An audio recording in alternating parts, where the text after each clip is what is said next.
Ranker बनके आपको कैसा फील हो रहा है? सर, जो फीलिंग है वो मैं शब्दों में बयां नहीं कर सकता कि मैं क्या फील कर रहा हूँ। तो बेसिकली आपने डिप्लोमा किया है या बीटेक?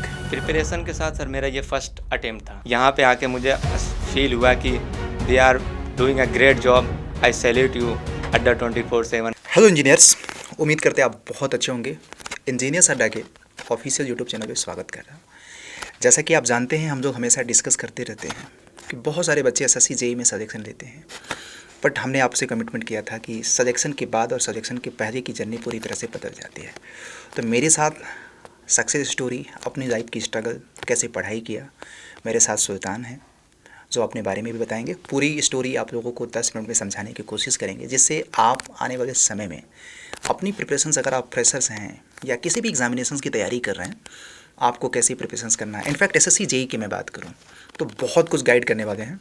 चलिए शुरू करते हैं। तो मैं सबसे पहले सुल्तान से ये पूछूंगा, आप एसएससी जेईई में जब सेलेक्ट नहीं हुए थे तो आपको कैसा फील होता था, और आज एज ए सीपीडब्ल्यूडी रैंकर बनके आपको कैसा फील हो रहा है इस समय? सर, जो फीलिंग है वो मैं शब्दों में बयां नहीं कर सकता कि मैं क्या फ़ील कर रहा हूँ और मेरे फैमिली वाले क्या फ़ील कर रहे हैं, सोसाइटी क्या फ़ील कर रही है। तो ये सब मुझे एक मोटिवेशन देता था कि आफ्टर सेलेक्टिंग इन सीपीडब्ल्यूडी और एसएससी जेईई कि सोसाइटी क्या सोचेगी, फैमिली क्या सोचेगी। बस उन्हीं सब के मोटिवेशन से मैं यहाँ आज तक पहुँचा हूँ। तो अगर मैं आपसे पूछूं, आप अपने बारे में और अपने एजुकेशनल बैकग्राउंड के बारे में थोड़ा सा लोगों को बताएं, ताकि बहुत सारे लोगों के दिमाग में बहुत सारी चीज़ें चलती हैं कि यार हाई सोसाइटी का ही बच्चा सेलेक्ट होता है, या फिर बहुत ज़्यादा फीस अगर बच्चा अफोर्ड कर पाता है वही सेलेक्ट होता है, या आईआईटीएन ही सेलेक्ट होते हैं, या एनआईटी के लोग ही सेलेक्ट होते हैं। तो थोड़ा सा वो जो बच्चों के मन में एक मिथ है ना, आपकी अपनी क्या परसेप्शन है इसके बारे में, आपका अपना रियल बताइए। सर, जो अभी तक होता था जनरली, जो जेईई का हुआ या एई का एग्ज़ाम हुआ, उसमें क्या होता है कि ज़्यादातर मिडिल क्लास या फिर लोअर मिडिल क्लास या पुअर फैमिली के लोग ही प्रिपरेशन करते हैं जेईई का, और ये इतना हाई क्लास या हाई मनी अफोर्ड नहीं कर सकते हैं। तो जब से ये ऑनलाइन प्लेटफॉर्म आया है तो हम जैसे स्टूडेंट्स के लिए एक ड्रास्टिकली चेंज आया है कि रिसोर्स आपके हर एक किसी भी गाँव में वहाँ तक पहुँच सकता है। तो ये सब भी एक जरिया है हमारे आगे बढ़ने का। तो बेसिकली आपने डिप्लोमा किया है या बीटेक, और कब आपने किया डिप्लोमा बीटेक? सर, एक्चुअली मैं बीटेक किया हूँ और प्लस एमटेक भी मेरा है। अच्छा। तो मेरा जर्नी स्टार्ट होता है 2013 में, जब मैं 10th क्लास पास करके स्कूल टॉप किया। लोगों का, गांव वाले ने बोला कोटा वर्ड सुना तो मैं सोचा कुछ ये है क्या है। तो फिर एक टीचर थे हमारे 10th क्लास के, उन्होंने बोला आप कोटा चले जाइए। तो वहाँ से मेरी अपॉर्चुनिटी खुलती है। तो जैसे ही मुझे अपॉर्चुनिटी मिला मैं उसको ग्रैब कर लिया। नेक्स्ट डे पापा ने टिकट बुक कराया और मैं पहुंच गया कोटा में। वहाँ पे 2 साल तैयारी किया, सोचा आईआईटी जेईई में अच्छे रैंक के साथ आईआईटी कॉलेज में लेंगे, बट जो होता है किस्मत में अच्छे के लिए होता है। तो एनआईटी में मैं सेलेक्ट हो गया। अब वहाँ से बीटेक किया और फाइनल ईयर में आप सभी को पता है 2020 में कोविड आ गया। फिर मैं 6 महीने घर पे गया। वहाँ से मुझे फैमिली और सोसाइटी को देख के ऐसा लगा कि मुझे कुछ अच्छा करना चाहिए, क्योंकि सिर्फ मैं यहाँ पे रह के कुछ नहीं कर सकता। तो मैं निकल गया वहाँ से घर। फिर गेट दिया था, उसके बाद वहाँ पे मेरा गेट के थ्रू मैं एग्ज़ाम में एमटेक में एडमिशन ले लिया। अब एमटेक के साथ अब मैं ऑफलाइन क्लास अफोर्ड भी नहीं कर सकता था और मैं ले भी नहीं सकता था। तो मैं ऑनलाइन प्लेटफॉर्म देखा। ऑनलाइन प्लेटफॉर्म इतना हेल्पफुल हुआ मेरे लिए कि मैं 1 साल में ही पूरा एसएससी जेईई कवर कर लिया। ओके। तो बेसिकली ऑनलाइन प्लेटफॉर्म में आप किस तरह से पढ़ते थे? मतलब कि क्या आपने बोला कि हम सर फ्री में यूट्यूब से पढ़ करके, बच्चों के मन में एक सवाल होता है ना, यूट्यूब से पढ़ के क्या सिलेक्शन लिया जा सकता है क्या? देखिए, जो कोई भी टीचर होता है सर, वो अपना बेस्ट, कहीं पे भी वो अपना बेस्ट ही देता है। तो अगर आप अफोर्ड नहीं कर सकते इतना ज़्यादा मनी, लेकिन आपको प्रैक्टिस के लिए एटलीस्ट टेस्ट सीरीज़ तो चाहिए होता है। तो अगर आप यूट्यूब पे भी पढ़ रहे हैं, लेक्चर वगैरह देख रहे हैं, तो वहाँ से लेक्चर देख के आपके सारे कॉन्सेप्ट क्लियर हो जाएंगे। ऐसा नहीं है कि कोई भी टीचर कम पढ़ाता, हर एक चीज़ सब कोई पढ़ाता है, अपना बेस्ट देता है, बेस्ट टू बेस्ट। उसके बाद आप कोई भी टेस्ट सीरीज़ वगैरह ले सकते हैं प्रैक्टिस के लिए। जितना ज़्यादा प्रैक्टिस करेंगे और अच्छा होगा। और मैं अगर 8 महीने की बात करूँ, कोई एक फ्रेशर है सर, तो 8 महीने में या 6 मंथ में वो पूरा कंप्लीट कर सकता है। सिंपल है, 4 मंथ आप पूरा सब्जेक्ट कवर कर लीजिए, उसके बाद नेक्स्ट 2 मंथ सब्जेक्टिव क्वेश्चन और रिवीजन पे ध्यान दीजिए, नेक्स्ट 2 मंथ आप टेस्ट सीरीज और रिवीजन दीजिए। ये कोई हार्ड एंड फास्ट रूल नहीं है, हर कोई इजीली इसको प्लान कर सकता है। राइट। तो अगर मैं आपको बोलूं कि जेई की तैयारी करने वाले बच्चों को ऑन एन एवरेज कितने घंटे पढ़ करके बच्चों का सवाल होता है, और इनफैक्ट बहुत सारे स्टूडेंट पूछते रहते हैं सर जेई बनने के लिए कितने घंटे पढ़ना चाहिए हमें? टाइम तो आप डिसाइड नहीं कर सकते हैं। हाँ। अगर आपने इतना प्लान किया है कि मुझे इतना करना है, सर मैं 4 क्वालिटी बताऊंगा और शायद उसमें आप सभी का सारे क्वेश्चन डाउट जो भी हैं कवर हो जाएगा। फर्स्ट है डेडिकेशन, सेकंड है patience, and third one is punctuality, fourth one is discipline. अगर ये 4 क्वालिटी आपको जिस टाइम पता लग गया तो आपको कोई भी एग्ज़ाम क्रैक करने के लिए कोई नहीं रोक सकता। इट मीन्स यही इनकी रणनीति भी है, यही इनकी स्ट्रेटजी है, क्योंकि 4 चीज़ें इनके अंदर थी। तो मुझे लग रहा है कि आप एसएससी जेई एग्ज़ाम को कितनी बार दिए थे अगर मैं बोलूँ तो? प्रिपरेशन के साथ सर मेरा ये फर्स्ट अटेम्प्ट था। Okay good. तो ऑब्वियस बात है आप लोगों को क्वेश्चंस के आंसर मिल गया कि एसएससी जेई जैसे एग्ज़ाम को फर्स्ट अटैम्प्ट में 8 महीने में भी क्रैक किया जा सकता है। तो अगर मैं बात करूं, पढ़ाई जब भी करते रहते होंगे, कभी ऐसा आता है बच्चों के मन में भी सवाल आता है कि डीमोटिवेट हो जाते हैं बच्चे। चूँकि आपने बोला कि कंसिस्टेंसी और रेगुलरिटी बहुत ज़रूरी है, पंक्चुअलिटी, तो कभी कभी बच्चे डीमोटिवेट हो जाते हैं। तो आपको क्या लगता है कि डीमोटिवेशन आपको जब होता था तो आप उसको कैसे रिबाउंस करते थे? सर मैं एक चीज़ बस सोचता था कि आफ्टर सिलेक्शन आपकी सोसाइटी, आपका फैमिली बैकग्राउंड सब कुछ चेंज हो जाएगा।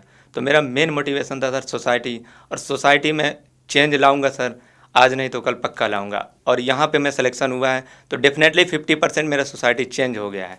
तो अभी जैसे सिलेक्शन के पहले आपके रिश्तेदार या पास पड़ोस के लोग ताने बहुत मारते होंगे किसी भी तरह, क्योंकि जेई और बीटेक एंड डिप्लोमा करने के बाद बच्चा सरकारी जॉब या प्राइवेट जॉब अच्छी कंपनियों में नहीं लगता है, तो सबको लगता है कि यार पढ़ाई नहीं किया होगा इसने, इसी वजह से कैंपस प्लेसमेंट नहीं हुआ या कुछ भी है। तो अब और उनके बाद में परसेप्शंस कुछ चेंज हुआ क्या उनका? सर 10 सालों से अगर मैं देखा जाए कि जब भी मैं घर जाता था इन हॉलीडेज़, तो लोग यही पूछते थे भाई और कितना पढ़ोगे। तो ये चीज़ें मोटिवेट करती थी। फिर अगले साल गया, कितने और पढ़ोगे? सर मैं पिछले 3 सालों में एक भी दिन घर नहीं गया, सिलेक्शन के बाद मैं घर गया हूँ। तो ये देखो कहीं ना कहीं एक ऐसा मोमेंट है जो कि मैं कैमरे के सामने बोल नहीं सकता, क्योंकि जिस तरह से एज ए सुल्तान इस चीज़ को फील किए हैं, सोसाइटी की एक बहुत बड़ी विडम्बना है गाइस, कि जब आप लोग मेहनत करते हैं, पढ़ाई करते हैं ना, तो आपके सबसे ज़्यादा खास ही ताने मारेंगे। वो मैंने भी फील किया है, इन्होंने भी फील किया है, बट फिलहाल इन्होंने सिलेक्शन दे दिया और लोगों को प्रूफ भी कर दिया। ठीक है, एक एसएससी जेईई एस्पिरेंट्स की सबसे ज़्यादा डाउट रहता है नॉन टेक को लेकर के क्या रणनीति होनी चाहिए? सर नॉन टेक के लिए अगर आप जितना बेस्ट प्रैक्टिस कर सकते हैं वो बेस्ट होता है। प्रैक्टिस, रीजनिंग और एप्टीट्यूड के लिए आप प्रैक्टिस करिए, जितना प्रैक्टिस करेंगे उतना आप में क्रीम निखर के आएगा, उतना ही क्वालिटी बनेगा। राइट। तो अगर मैं एक सवाल होता है कि रीजनिंग में तो चलो प्रैक्टिस ज़रूरी है, जीयू को लेकर के, क्योंकि एसएससी जेईई में क्या होता है कि जनरल अवेयरनेस में मैक्सिमम बच्चे पढ़ते हैं आउट ऑफ 50, किसी का 10, किसी का 15, किसी का 20 आता है, बट सिलेक्शन के लिए जो बेंचमार्क हो चुका है अभी 25, 26, 27 तक हो चुका है। तो बच्चों को स्पेशल कुछ मैसेज आप देना चाहते हैं कि जीएआर इस तरीके से पढ़ो सो दैट कि आप उस ट्रैप में नहीं फंसो कि 10-15 नंबर वाले में? सर जीके के लिए मैं यही कहना चाहूँगा कि आप कम पढ़ें और कनेक्टेड पढ़ें, उससे रिलेटेड पढ़ें, एकदम जो रिलेटेड हो एसएससी से। तो आप कुछ भी शॉर्ट नोट्स ले सकते हैं, या फिर इसमें तो ये ऐसा कह नहीं सकते कि प्रैक्टिस करिए, आप क्वेश्चन प्रैक्टिस करिए तो ऐसा हो जाएगा। इनफैक्ट हम लोग भी इसमें गाइड के, जैसा आपने बोला कि कम पढ़िए लेकिन करेक्टेड पढ़िए, तो हम लोग भी यही बात बोलते हैं आप लोगों को कि यार जीए बहुत ब्रॉड है, जितना ज़्यादा पढ़ोगे उतना ज़्यादा कन्फ्यूज़न होगा, लेकिन अगर आप लिमिटेड पढ़ोगे तो मुझे लग रहा है कि बट लिमिटेड बहुत अच्छे से पढ़ो। लिमिटेड में सर जैसे हो गया, अब करंट अफेयर पढ़ लिए, साइंस पढ़ लिए, जो कि इंजीनियर हर कोई पढ़ सकता है, ऐसा तो है नहीं, तो उसमें 15-20 हो गए। और थोड़ा पॉलिटी पढ़ लीजिए, पॉलिटी भी इंजीनियर समझ ही जाते हैं, 5 से 6 नंबर उससे भी फिक्स है, फिक्स है। तो आपका 20-25 मार्क्स ईजिली बना सकते हैं। तो ऐसा नहीं है कि जीके पे ज़्यादा फोकस करें, लेकिन लिमिटेड पढ़ें, अच्छा पढ़ें, क्वालिटी में। राइट। एक चीज़ बच्चों के मन में सवाल आता है, बच्चे पूछते भी रहते हैं, मॉक टेस्ट में बच्चे अटैम्प्ट करते हैं बट उनके अच्छे नंबर नहीं आते हैं। तो मॉक टेस्ट को कैसे इम्प्रूव करें, और क्या आपको लगता है कि मॉक टेस्ट सिलेक्शन के लिए इम्पोर्टेंट चीज़ है? सर अगर बेस्ट थिंग है तो वो है मॉक टेस्ट। अगर आपको प्रैक्टिस में कोई निखार देगा तो वह है मॉक टेस्ट। आप वीकली भी दे सकते हैं, लेकिन हर अल्टरनेट डे पे दे सकते हैं, वो तो और बेस्ट है। तो मैंने भी मॉक टेस्ट बहुत दिए थे सर, क्योंकि उससे रियल टाइम आपको पता चलेगा किस में कहाँ पे गलती हो रही है। आप रिवीजन कितना भी करते रहिए सर, अगर मॉक टेस्ट आप नहीं देंगे तो आप क्या पता नहीं चलेगा आप गलती कहाँ पे कर रहे हैं। तो मॉक टेस्ट भी एक रोल प्ले करता है सर, इम्पॉर्टेंट रोल। तो it means speed, accuracy and time management के लिए मॉक टेस्ट बहुत इंपॉर्टेंट और है। सर मैं एक चीज़ और बताना चाहूँगा, शायद मैं अपने कई दोस्तों को ये चीज़ बताया भी हूँ, कि अगर आप दोनों हैंड अपना इस्तेमाल करना जान गए, मीन्स अगर आप एक हाथ से माउस चला सकते हैं और दूसरे से देखो, क्योंकि अब जो भी एग्ज़ाम होते हैं जनरली ऑनलाइन होते हैं, तो अगर एक हाथ से आप माउस चला सकते हैं, दूसरे हाथ से प्रैक्टिस कर सकते हैं, तो आपका हर एक क्वेश्चन में एटलीस्ट 10 सेकंड बचेगा। आप इससे क्वेश्चन करते हैं, फिर इसी से माउस टच करते हैं, वो 10 सेकंड आपका बच सकता है सर। मैं कहीं अपने दोस्तों को भी बताऊँ सर, आज मुझे यहाँ प्लेटफॉर्म मिला तो यहाँ पे भी शेयर करना चाह रहा हूँ। तो पहले तो अगर मैं बोलूँ कि अगर ये बता सकते हैं क्या कि एसएससी जेई सीबीटी 1 अगर मैं बात करूँ ऑब्जेक्टिव होता है, तो आपको क्या लगता है कि टेक्निकल में और नॉन टेक्निकल में बच्चों को कितना कितना अटैम्प्ट करना चाहिए अगर देखा जाए तो आइडियली? सर टेक्निकल में तो मेरे ख्याल से सर 90 क्वेश्चन तो हर कोई अटेम्प्ट कर सकता है। अगर उसका 80% या 85% भी एक्यूरेसी हुआ तो उसके 70 या 75 प्लस मार्क्स इजीली स्कोर कर सकता है सर इस टाइम पे।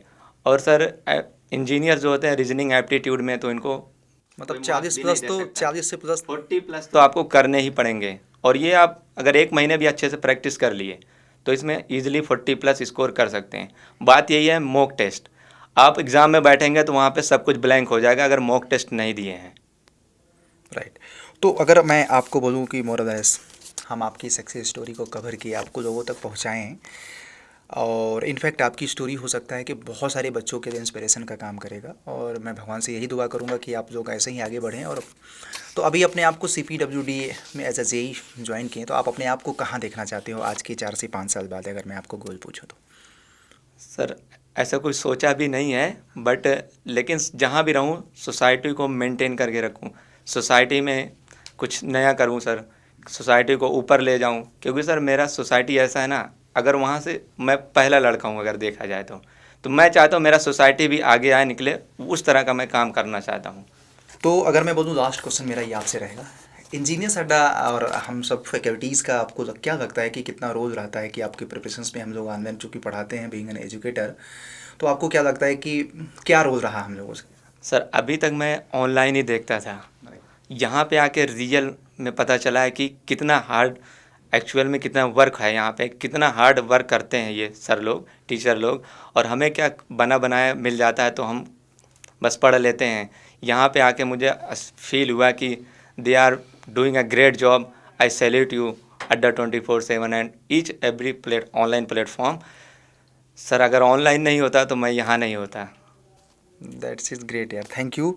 एंड थैंक यू गाइज़, आप लोग ज़रूर अपने राय ओपिनियन कमेंट में ज़रूर बताइएगा, सो दैट कि और लोगों तक शेयर भी कर सकते हैं। और बेसिकली सुल्तान और मैं पूरी इंजीनियर अड्डा की टीम, कोई भी क्वेरी होगी आपके कमेंट में रिप्लाई करेंगे। हम लोगों का इंटेंशन ये नहीं है कि इस स्टोरी को दिखाना, हम लोगों का इंटेंशन ये है कि आप सब लोग इससे मोटिवेट हों। कुछ भी काम करो, नथिंग मैटर कि आप प्राइवेट जॉब करना चाह रहे हो, सरकारी जॉब करना चाह रहे हो, कुछ भी करो यार, पूरा डेडिकेशन के साथ करो। और मुझे लग रहा है कि आप लोगों की हर एक जेन्युइन कमेंट का हम लोग रिप्लाई भी देंगे। और सुल्तान इनफैक्ट इस वीडियो को आप लोगों के साथ शेयर भी कर देंगे हम लोग सुल्तान को, तो वो भी रिप्लाई देंगे। And thank you Sultan. Thank you sir. Remember DPPD, dedication, patience, punctuality and discipline, the 4 quality will get definitely as success. Sultan, मैं आपसे एक बात पूछना चाहता हूँ, इस पूरी स्टोरी में, पूरी आपकी प्रिपरेशन जर्नी में, आप अपनी सफलता का श्रेय किसको देना चाहते हैं? सर इन द लास्ट मैं अपने पेरेंट्स को बहुत ही दिल से शुक्रिया अदा करना चाहूँगा। उन्होंने जो मेरे लिए किया है शायद ही कोई कर पाए, या फिर मैं उनका कर्ज अदा कर पाऊँ। अगर हिस्ट्री उन्होंने ऐसा काम किया है जो सोसाइटी को ही नहीं, आने वाली जनरेशन को भी चेंज करके रख दिया है। और अगर हिस्ट्री में मेरा नाम कभी आएगा तो मेरे से पहले मेरे पेरेंट्स का नाम आएगा। Thank you. तो मुझे उम्मीद है कि हर किसी के सक्सेस में उनके पेरेंट्स का बहुत बड़ा इंपॉर्टेंट रोल होता है। और थैंक यू एंड सभी स्टूडेंट्स जितने भी सेलेक्टेड हैं, और आप भी सेलेक्ट हैं और आप अपनी स्टोरी को अड्डा 24/7 के साथ शेयर करना चाहते हैं तो वीडियो के नीचे कमेंट में आपको मिलेगा। आइए और हम और आप सब लोग मिल करके आने वाले जनरेशन्स को मोटिवेट करते हैं। And thank you. Thank you sir.